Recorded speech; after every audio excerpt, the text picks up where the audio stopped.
Praise lord అందరికీ.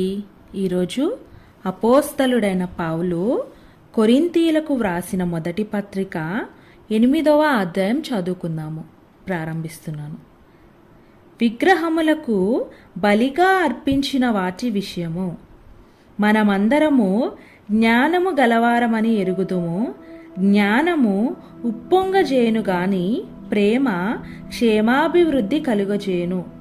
ఒకడు తనకేమైనను తెలియననుకొని ఉంటే తాను తెలుసుకొనవలసినట్టు ఇంకనూ ఏమియూ తెలుసుకొనినవాడు కాడు. ఒకడు దేవుని ప్రేమించిన ఎడల అతడు దేవునికి ఎరుకైన వాడే. కాబట్టి విగ్రహములకు బలిగా అర్పించిన వాటిని తినుట విషయము లోకమందు విగ్రహము వట్టిదనియు ఒక్కడే దేవుడు తప్ప వేరొక దేవుడు లేడనియు ఎరుగుదుము. దేవతలనబడిన వారును ప్రభువులనబడిన వారును అనేకులున్నారు. ఆకాశమందైనను భూమి మీదనైనను దేవతలనబడినవి ఉన్నను మనకు ఒక్కడే దేవుడున్నాడు. ఆయన తండ్రి. ఆయన నుండి సమస్తమును కలిగెను. ఆయన నిమిత్తము మనమున్నాము. మరియు మనకు ప్రభువు ఒక్కడే, ఆయన యేసు క్రీస్తు. ఆయన ద్వారా సమస్తమును కలిగెను. మనము ఆయన ద్వారా కలిగిన వారము. అయితే అందరి యందు ఈ జ్ఞానము లేదు. కొందరిది వరకు విగ్రహమును ఆరాధించిన వారు గనుక తాము భుజించు పదార్థములు విగ్రహమునకు బలి ఇయ్యబడినవని ఎంచి భుజించుదురు. ఇందువలన వారి మనస్సాక్షి బలహీనమైనదై అపవిత్రమగుచున్నది. భోజనము బట్టి దేవుని ఎదుట మనము మెప్పు పొందము.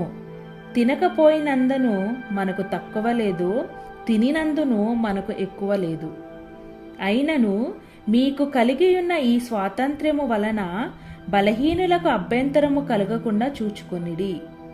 ఏలయనగా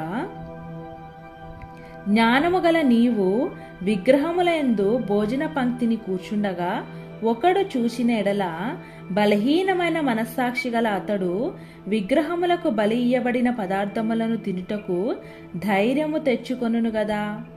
అందువలన ఎవని కొరకు క్రీస్తు చనిపోయెనో ఆ బలహీనుడైన ఆ నీ సహోదరుడు నీ జ్ఞానమును బట్టి నశించును.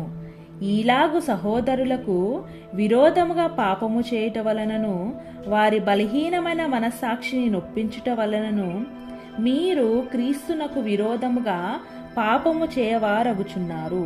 కాబట్టి భోజన పదార్థము వలన నా సహోదరునికి అభ్యంతరము కలిగినెడల నా సహోదరునికి అభ్యంతరము కలుగజేయకుండుటకై నేనెన్నటికి మాంసము తినను. ఆమేన్. ప్రభు అయిన యేసుక్రీస్తు వారు ఈ వాక్యమును దీవించునుగాక. ఆమేన్.